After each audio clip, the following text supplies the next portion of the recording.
नमस्कार, एसटीवी में आपका स्वागत है। आप देख रहे हैं सुतेता टाइम्स। जुड़े रहिए हमारे साथ, आपको दिखाते हैं उत्तर प्रदेश से कुछ खास खबरों की झलकियां। उत्तर प्रदेश विधानमंडल के बजट सत्र वित्तीय वर्ष 2026-2027 में माननीय मुख्यमंत्री योगी आदित्यनाथ का संबोधन उत्तर प्रदेश की माननीय राज्यपाल यहां पूर्व निर्धारित कार्यक्रम के अनुसार आई थीं। ये कार्यक्रम अचानक नहीं थोपा गया था। दलीय बैठकों में इसकी चर्चा हुई थी। उस सब के बावजूद संवेद सदन में राज्यपाल जी के भाषण के दौरान मुख्य विपक्षी दल का आचरण न केवल प्रदेश की संवैधानिक प्रमुख का अपमान था बल्कि मातृशक्ति का भी अपमान था। मुख्यमंत्री उत्तर प्रदेश योगी आदित्यनाथ ने बताया कि फॉरेंसिक साइंस सिस्टम को प्रदेश में लागू किया है।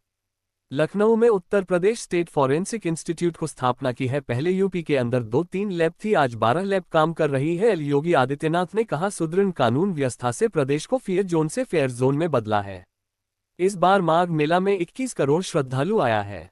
ये है चेंज, अब ना कर्फ्यू है ना दंगा है, अब यूपी में सब चंगा है। मुख्यमंत्री ने कहा, यह 9 वर्ष की जो यात्रा है अपराध और अव्यवस्था से अनुशासन की यात्रा है, कर्फ्यू से कानून की यात्रा है। योगी आदित्यनाथ ने बताया, सनातन धर्म के सबसे बड़े व्याख्याकार हैं महर्षि वाल्मीकि जी। उन्होंने कहा था, नास्ति मात्र समा छाया, नास्ति मात्र समा गति, नास्ति मात्र सम त्राण, नास्ति मात्र समा प्रिया। कृपया चैनल को शेयर, लाइक और सब्सक्राइब जरूर करें। वीडियो को लिंक से खोलें, बेल आइकन अवश्य दबाएं ताकि आप तक आगे भी खबरें पहुंचती रहे।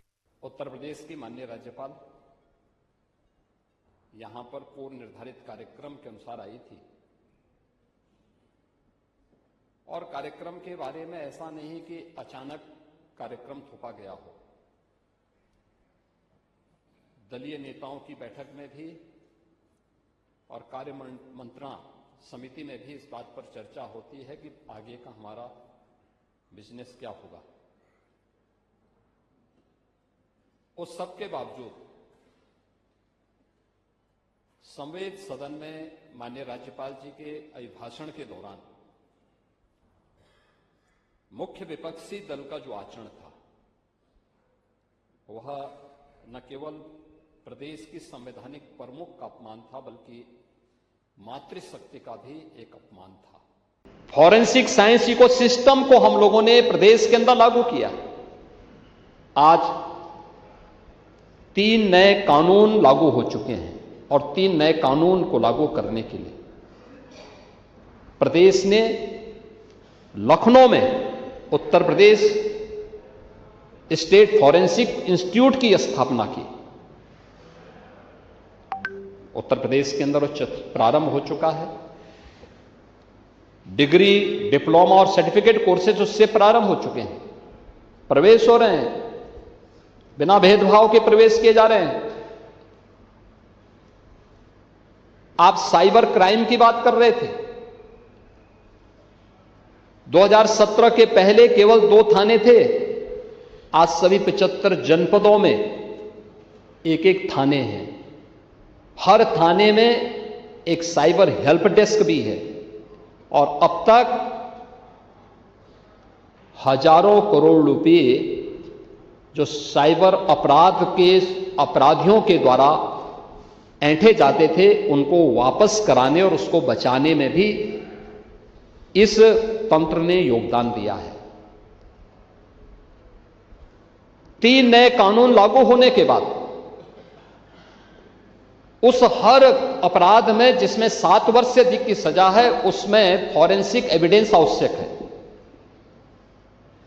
पहले यूपी के अंदर 2 या 3 लैब्स काम करती थी, आज हम लोगों ने 12 ये ग्रेड की लैब बनाई हुई है एफएसएल।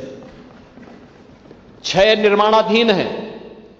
हर जनपद में 2-2 फॉरेंसिक वैन उपलब्ध करवाई गई हैं। एविडेंस प्राप्त हो, अपराधी को सजा दी जा सके। ये एक नई दिशा में किए गए प्रयास हैं।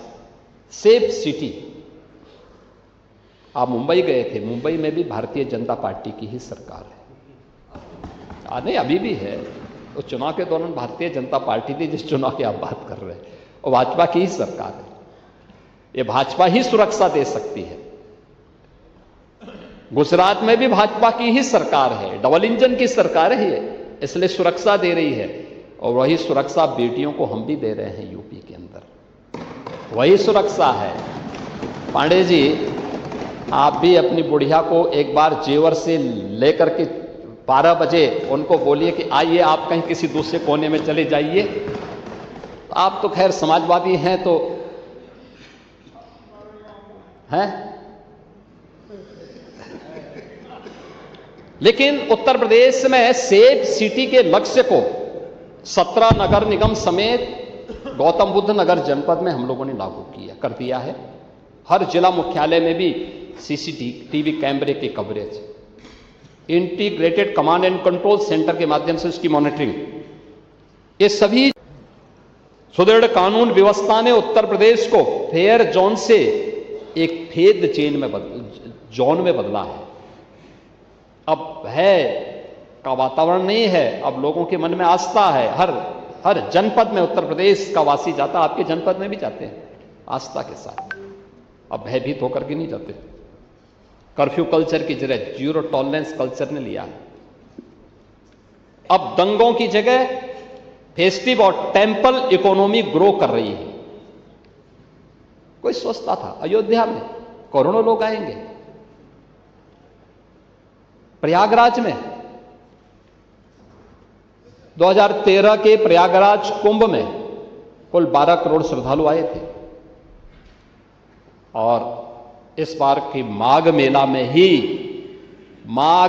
ही 21 करोड़ श्रद्धालु आया है। 21 करोड़ श्रद्धालु, ये है चेंज। ये माघ मेला कल्पवासियों का होता था,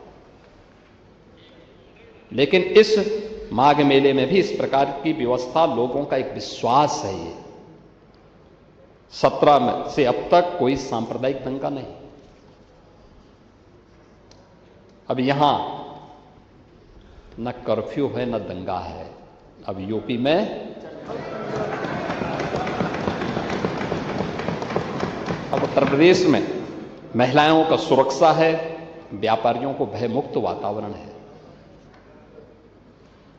इन 8 वर्षों में 2,19,000 से अधिक पुलिस भर्ती हुई है। इसमें 20% महिलाओं को अनिवार्य रूप से किया है। यानी अगर उत्तर प्रदेश पुलिस बल में आप देखेंगे 17 के पहले कुल 10,000 महिला पुलिस कार्मिक थी, आज उनकी संख्या 44,000 है। 44,000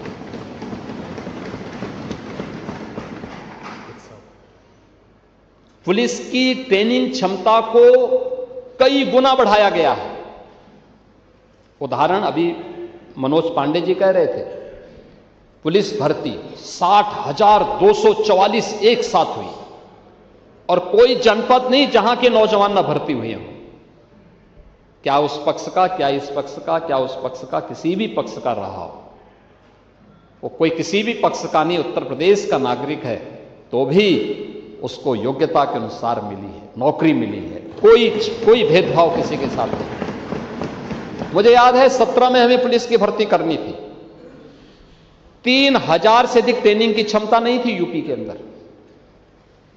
आज 60,200 को हम ट्रेनिंग उत्तर प्रदेश के अंदर, उत्तर प्रदेश के ही अपने स्वयं के ट्रेनिंग सेंटर में करवा रहे हैं। यह विस्तार उत्तर प्रदेश के अंदर हुआ है। अनुमान कर लीजिए ना, कहां 3,000 की ट्रेनिंग की क्षमता नहीं थी और कहां हम 60,200 की ट्रेनिंग एक साथ करवा रहे हैं। यह विस्तार हुआ है। वहीं राज्यपाल ने जो अपनी बातें इसमें रखी थी, 2-3 बातें उसमें प्रमुख रूप से थी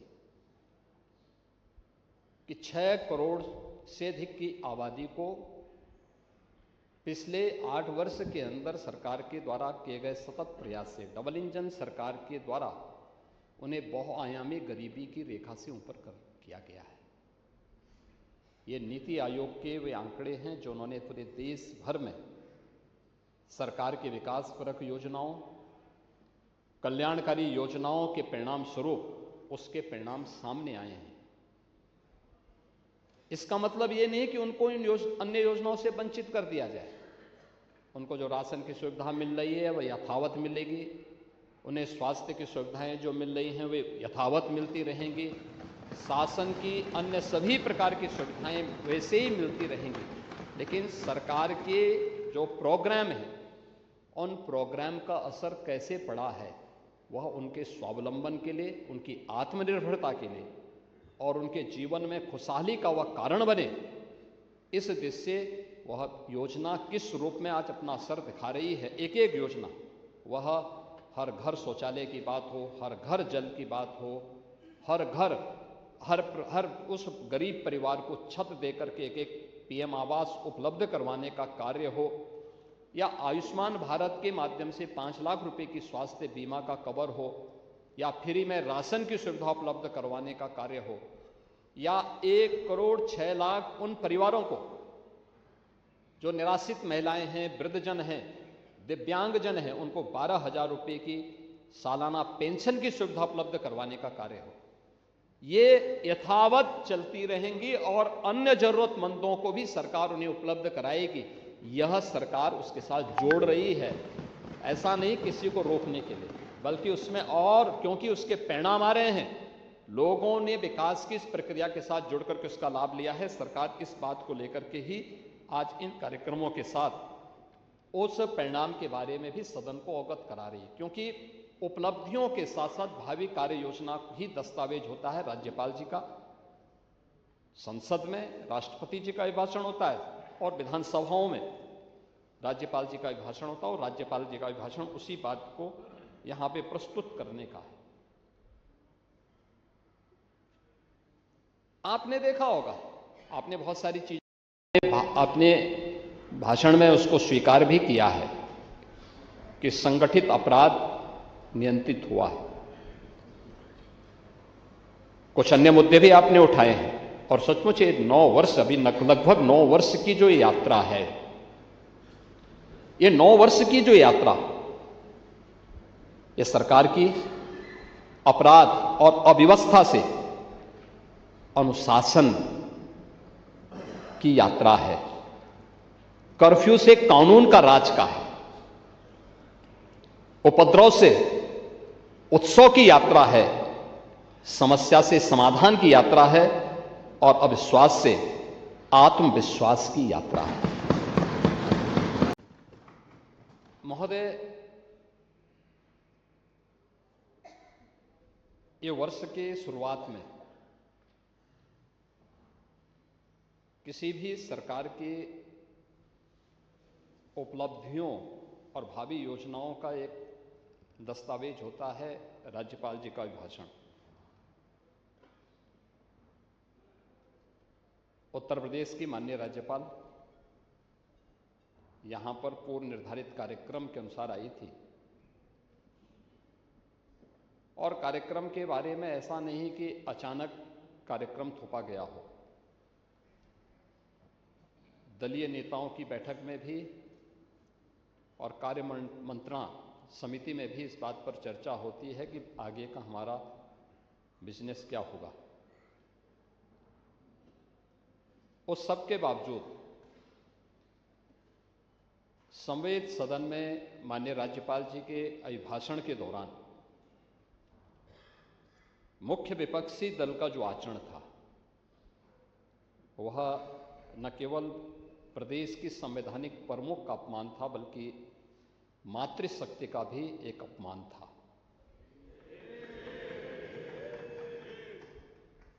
आप अभी सनातन की बात कर रहे थे। सनातन धर्म के जो सबसे बड़े व्याख्याकार हैं वह महर्षि वेदव्यास हैं। वेदों की परंपरा को जिन्होंने लिपिबद्ध करके आने वाली पीढ़ी के लिए दिया,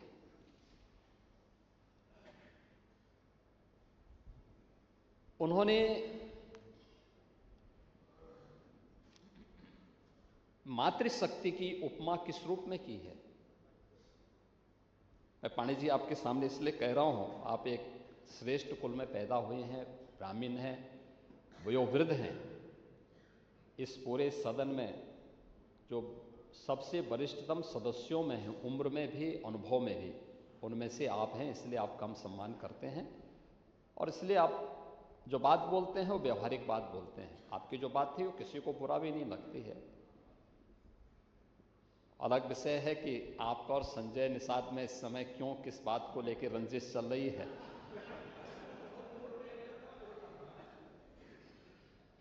और लगता है कि आपकी पोखरी का भी ठेका करके आ गए लगता है।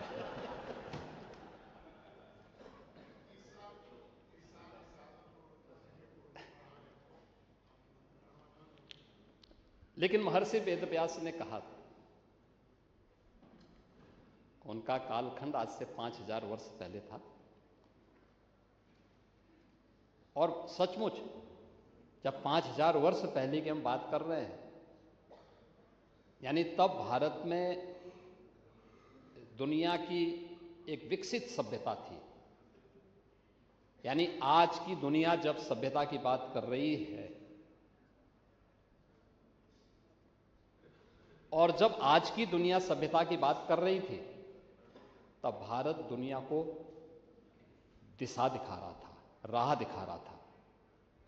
और 5000 वर्ष पहले महर्षि वेदव्यास ने कहा था कि नास्ति मातृ समा छाया, नास्ति मातृ समा गति, नास्ति मातृ समम त्राण, नास्ति मातृ समा प्रिया। यानी मां के समान कोई छाया नहीं, मां के समान कोई सहारा नहीं, मां के समान कोई रक्षक नहीं, और मां के समान कोई प्रिय भी नहीं।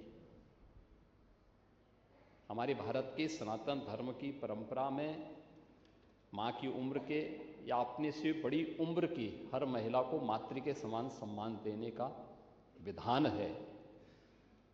और किस प्रकार का आचरण आप लोगों का इस सदन में माननीय राज्यपाल जी के अभिभाषण के दौरान था, और आप सनातन की बात कर रहे थे, ये मुझे इस बात को लेकर के, या तो हो सकता है आप इसीलिए सदन में उपस्थित नहीं हुए थे क्योंकि आपके नियंत्रण से बाहर समाजवादी पार्टी के सदस्य रहे होंगे, इसलिए आपने कहा होगा कि अब इन उच्छृंखलों के बीच में रहने से अच्छा है कि मैं स्वयं बाहर रहूं।